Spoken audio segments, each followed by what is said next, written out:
L'homme respira profondément, regarda alternativement sa balle de golf, puis le parcours, à deux ou trois reprises.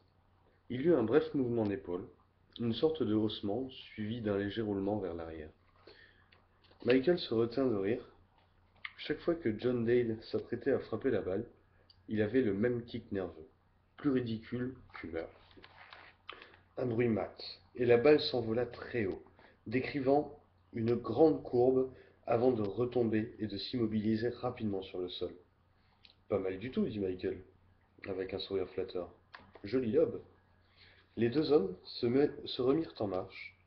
La brume matinale s'était effacée devant le soleil radieux qui baignait dans le Golden Gate Park Golf Course dans une lumière vive. Ça sentait bon l'herbe fraîchement coupée. Au loin, l'océan semblait un peu agité. L'écume se formait sur les vagues, au large. Alors, vous en êtes où avec vos associés? Ça avance, répondit Michael. Je suis confiant. Vous me dites ça depuis 3 mois, mais il ne se passe pas grand-chose. Je vous avais prévenu que ça serait long. Cette boîte, c'est un peu leur bébé. On ne se défait pas comme ça du fruit de ses entrailles. Avec ce que je mets sur la table, ils pourront en faire tant qu'ils veulent des bébés. Ce n'est plus trop d'actualité. John Dale s'arrêta et regarda Michael. Et si je leur parlais moi-même? Surtout pas. Moi, je sais comment les prendre. Je les pratique depuis 5 ans. Alors pourquoi c'est si long?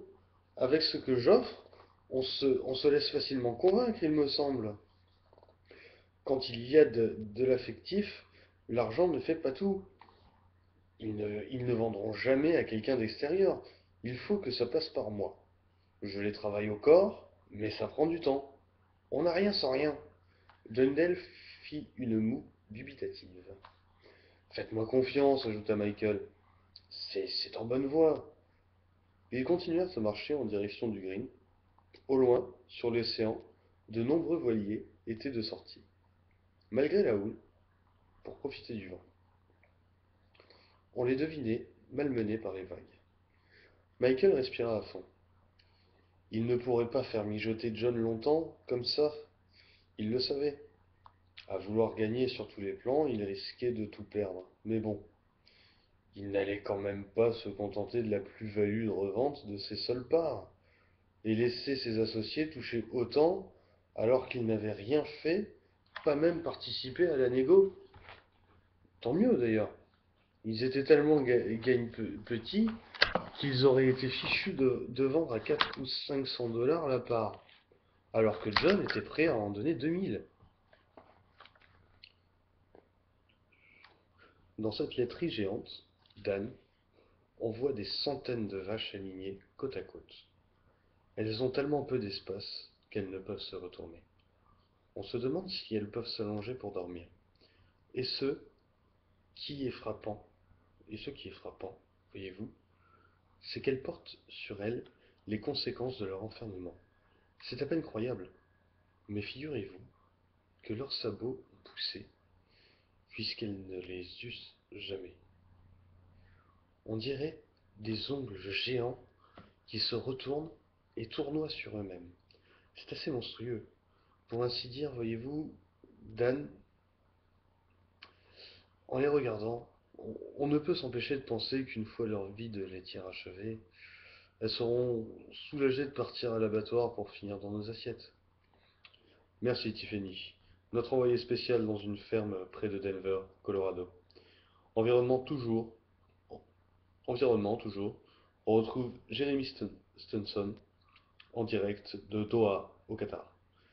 Jérémy, les représentants de 190 pays se sont réunis pour débattre du réchauffement climatique. Est-ce qu'une résolution commune a été adoptée en fin de compte? Bonjour Dan. Le porte-parole vient de quitter la conférence de presse à l'instant. Les délégués de chaque pays ont acté les comptes rendus des experts. Ici à Doha, la quasi-totalité des scientifiques se rejoignent sur des conclusions voisines. C'est le meilleur des cas. On table sur un réchauffement de 4 degrés Celsius au minimum d'ici la fin du siècle.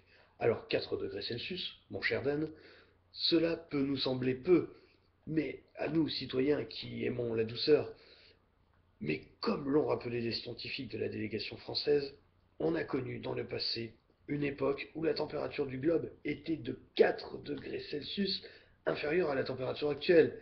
Eh bien, figurez-vous, Dan, qu'il s'agit de l'ère glaciaire. Oui, vous m'avez bien entendu, 4 degrés Celsius. C'est en fait énorme à l'échelle de la planète. Et ces scientifiques ont prédit qu'à la fin du siècle, ces 4 degrés Celsius supplémentaires engendreraient une fonte totale des glaciers des Alpes en Europe. Ce qui signifie qu'il n'y aura plus une seule goutte d'eau dans la vallée du Rhône. Une grande vallée française transformant notamment la Provence en désert. C'est une image qui semble avoir marqué les esprits, et pourtant, Dan, le congrès qui s'achève nous a débouché sur aucune décision. Les chefs d'État ont simplement décidé de se réunir à nouveau, dans 2 ans, à Paris, pour discuter d'éventuelles mesures et... Jonathan coupa la radio et se rassit dans son fauteuil de rotin. Devant la fenêtre ouverte de sa chambre à l'étage de la maison, il regarda l'océan et respira profondément. Cherche à l'intérieur, lui avait dit Maggie. Il soupira. Pas facile de trouver le bonheur au fond de soi quand le monde tourne de travers. Difficile de faire abstraction de ce qui ne va pas. Il essaya de chercher de chasser de son esprit ces mauvaises nouvelles. Pourquoi la société évoluait-elle si mal? Il ressentait un mélange de colère et d'impuissance. Il aurait dû écouter l'info jusqu'au bout. Peut-être le journaliste indiquait-il une pétition en ligne à signer ou un projet de manif. Il ferait des recherches sur Internet. Cherche à l'intérieur. Il ferma les yeux quelques instants, tentant de faire le vide dans son esprit. Quand il les rouvrit, il aperçut la lune, toute pâle dans le ciel bleu du matin. La lune, Angela, leur longue soirée d'été dans le jardin, avant la naissance de Chloé. Ils passaient des heures à discuter sous les étoiles, à refaire le monde. Angela. Difficile de se l'avouer, mais elle lui manquait.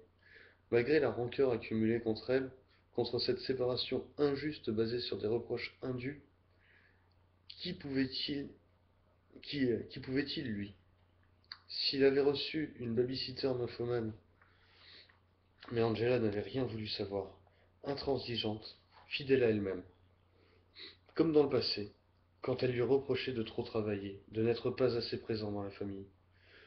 Je ne compte pas, je ne compte pas pour toi, osait-elle dire, sans réaliser qu'il faisait tout ça pour elle et pour Chloé.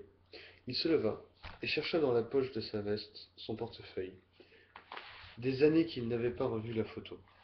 Pourtant, il savait qu'elle était là, nichée quelque part.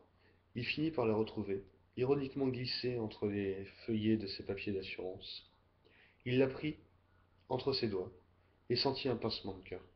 À cette époque-là, il ne prenait d'Angela que des photos en noir et blanc, plus authentiques, plus touchants. Sur celle-ci, elle portait un soutien-gorge en dentelle blanche, et l'appareil avait figé une expression adorable, un sourire contrarié par une joyeuse colère, tandis qu'elle protestait, refusant d'être photographiée en s'habillant. Les sourcils froncés sur ses yeux rieurs, elle était absolument irrésistible. On frappa soudain à la porte, et Tati Margie entra, un petit plateau dans les mains. Jonathan cacha furtivement la photo dans sa manche. Et café à domicile. Oh Margie, tu es adorable. Le plateau comportait une jolie cafetière en porcelaine, 2 tasses et un flacon de whisky. Visiblement, elle s'invitait aussi. Elle s'approcha pour poser son chargement sur la petite table près de la fenêtre, mais, d'un geste maladroit, manqua de le renverser. Jonathan tendit vivement le bras pour rétablir l'équilibre. La photo glissa de sa manche et tomba par terre. Il la ramassa prestement et s'apprêtait à embrayer sur autre chose quand sa tante prit la parole d'une voix très douce. Tu n'as pas encore tourné ma page, n'est-ce pas? Il ne répondit pas. Elle versa le café dans les tasses et en fit glisser une dans la direction de son neveu. Tiens, mon chéri. Jonathan prit la tasse, toute fumante. Le café diffusa son parfum réconfortant. Et si tu lui confiais ce que tu ressens? Dit-elle d'une voix intime. Jonathan se tendit légèrement et resta silencieux quelques instants avant de rompre le silence. C'est peine perdue. On a déjà beaucoup discuté. J'ai tout fait pour lui prouver que ses reproches étaient indus, en vain.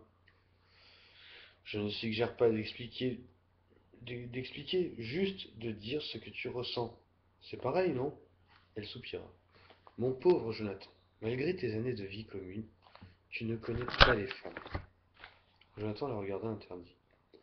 Une femme n'en a rien à faire de tes explications rationnelles pour expliquer une situation. Expliquer, toujours expliquer. Comme s'il fallait à tout prix avoir raison. Ah, les hommes ne comprennent rien. Ce qu'elle veut, c'est sentir que tu l'aimes, sentir que c'est elle que tu aimes. Mais c'est pas logique si on s'en fiche de la logique dans le couple. Il est question de sentiments ici, pas de mathématiques. Jonathan resta muet un moment. Non, il ne se voyait pas parler à Angela et aborder de nouveau le sujet. Elle était tout à fait capable de le rembarrer. Il n'avait pas envie de se ridiculiser. Hors de question. Vite, changeons de sujet. J'ai entendu un reportage révoltant à la radio. Sur les élevages en batterie. Un vrai scandale. Ah. Il s'assit et se renversa en arrière dans son fauteuil. C'est dur de trouver la paix intérieure quand on vit dans un monde égoïste et violent contre lequel on doit lutter en permanence. Elle s'assit sur le rebord de la fenêtre, posa les yeux sur son neveu, puis regarda dehors au loin. C'est vrai, finit-elle par dire. Moi aussi, ce genre de nouvelles me rend triste. La lumière brumeuse du matin enveloppait son visage d'une douceur pâle, comme le ton passé de sa robe. Ses jolies rides semblaient répondre à la peinture délicatement craquelée de la fenêtre. Et pourtant, reprit-elle, s'indigner contre les choses qu'on ne maîtrise pas, n'est-ce pas une recette de la dépression? La remarque toucha Jonathan comme si un miroir lui présentait une réalité dérangeante. Il regarda sa tante en silence. C'est vrai qu'il se sentait terriblement impuissant face à ce genre de situation, et cela le minait au fond de lui.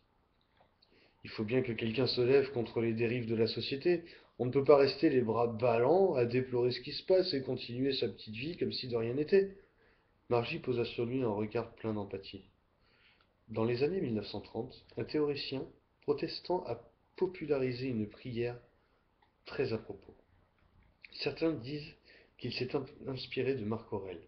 D'autres affirment qu'elle vient de François d'Assise, mais peu importe. Et que dit-elle? Donnez-moi le courage de changer ce qui peut l'être, d'accepter sereinement les choses que je ne puis changer, et la sagesse de distinguer l'une de l'autre. Jonathan la regarda fixement quelques instants. Eh bien moi, je ne peux pas rester sans rien faire.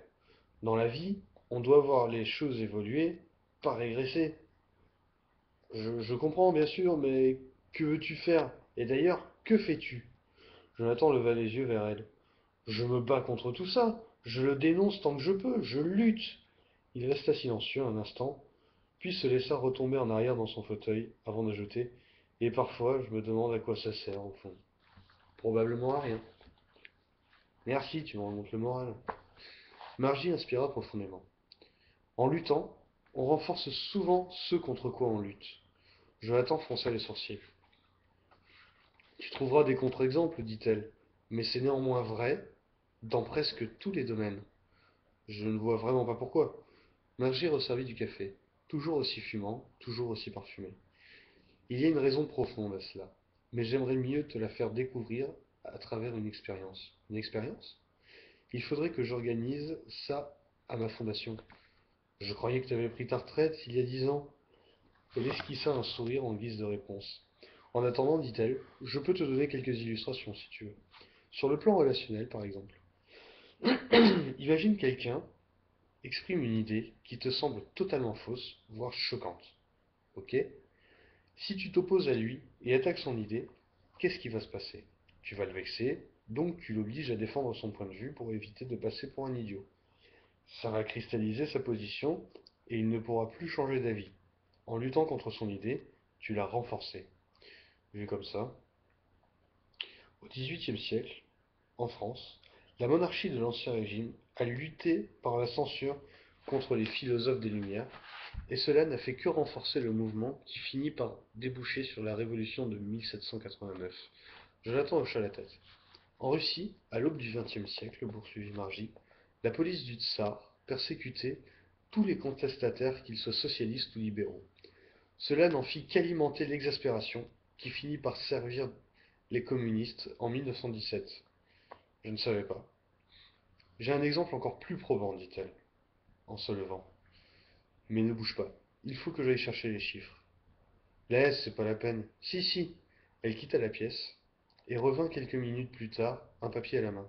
Tu te rappelles qu'en 2002, l'administration américaine a lancé ce qu'elle appelait la guerre contre le terrorisme?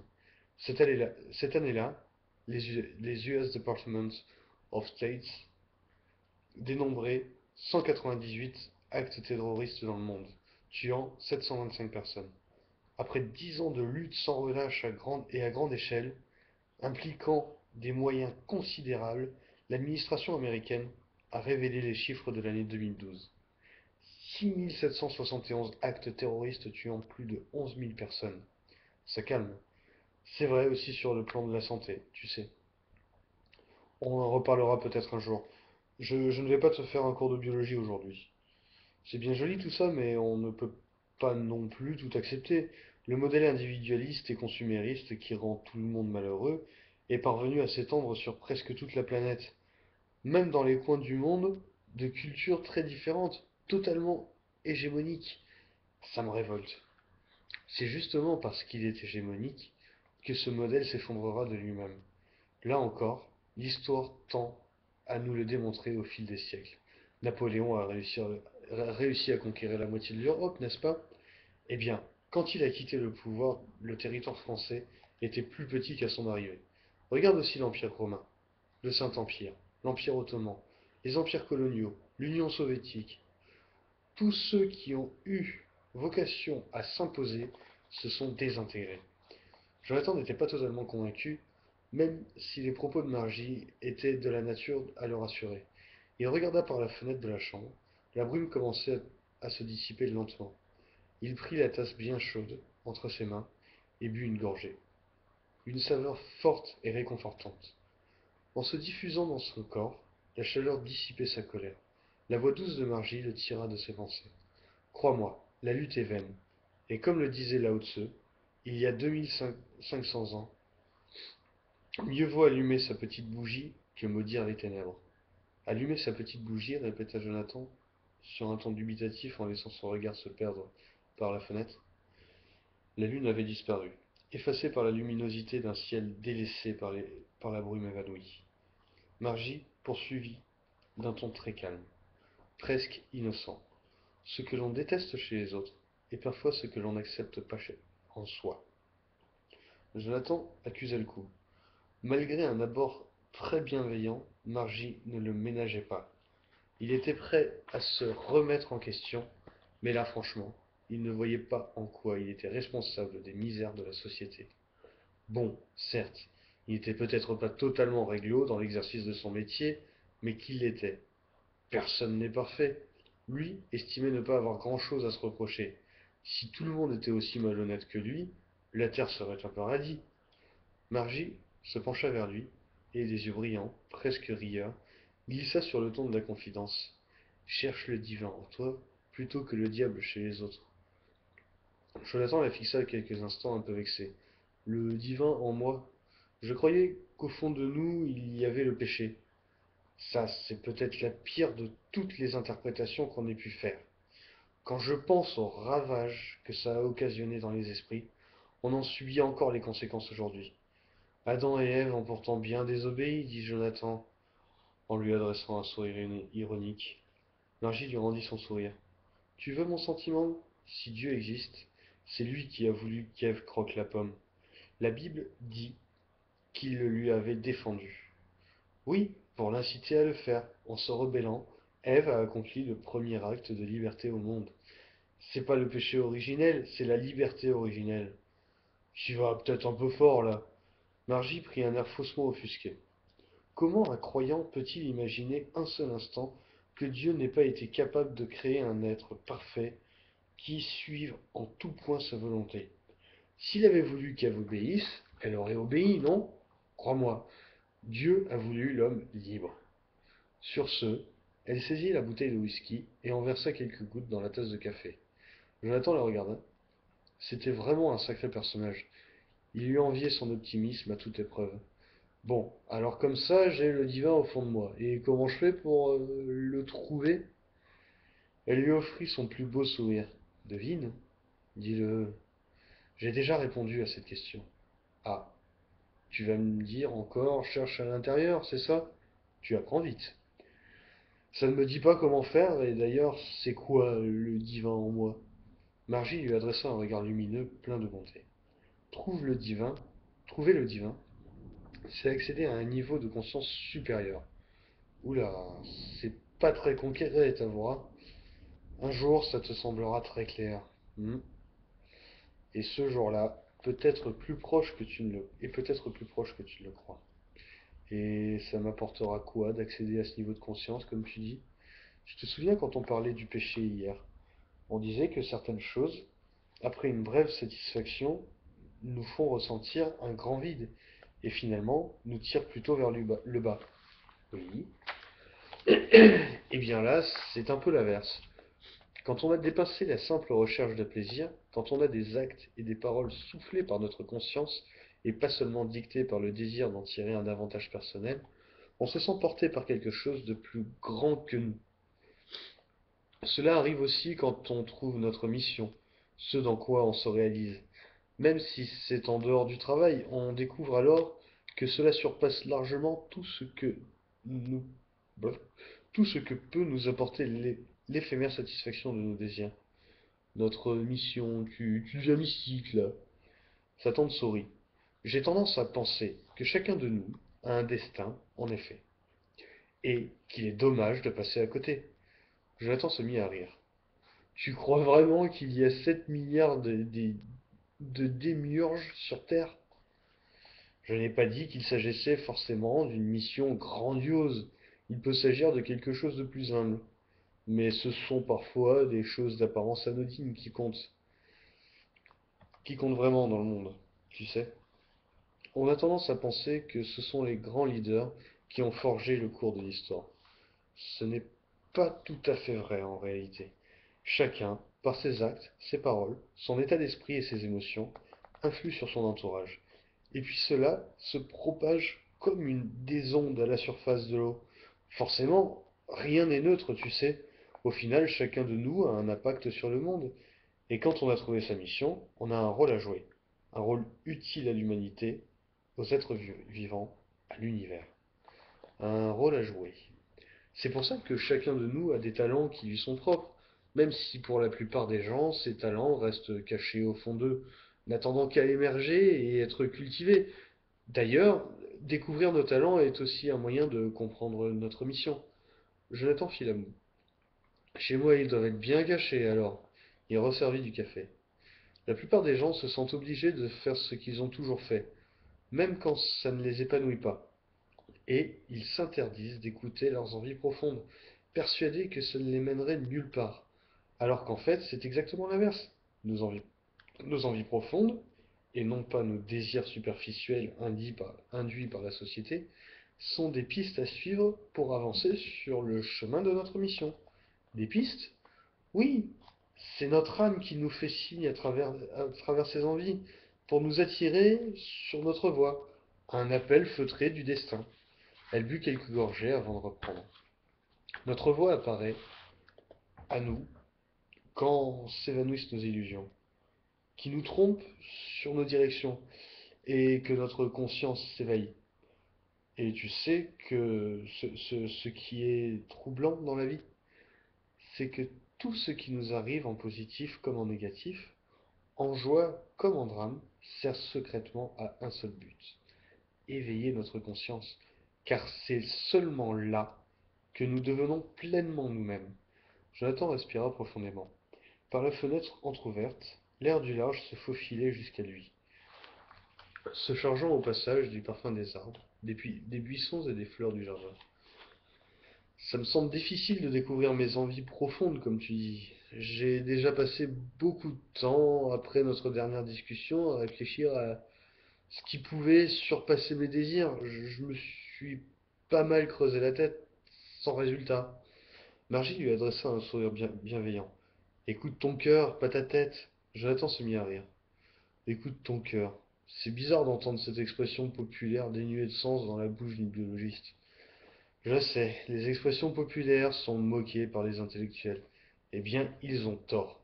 Le peuple est souvent plus sage que ces élites qui se croient au-dessus de tout le monde. Peut-être, mais là, en l'occurrence, écouter son cœur ne veut pas dire grand-chose, tu vas voir. Détrompe-toi, c'est le cœur qui décide. Dans notre société, on s'est tellement mis à l'esprit que tout se passe dans la tête qu'on s'est coupé du reste du corps. On ne valorise que le cerveau. Tout ça parce qu'on a des neurones dedans. C'est ridicule. Surtout qu'on a également des neurones dans le cœur et personne n'en parle. Dans les testas aussi d'ailleurs. Tu blagues? Environ 40 000 neurones dans ton cœur et 500 millions dans ton intestin. Et ces deux organes disposent chacun d'un système nerveux indépendant et bien développé.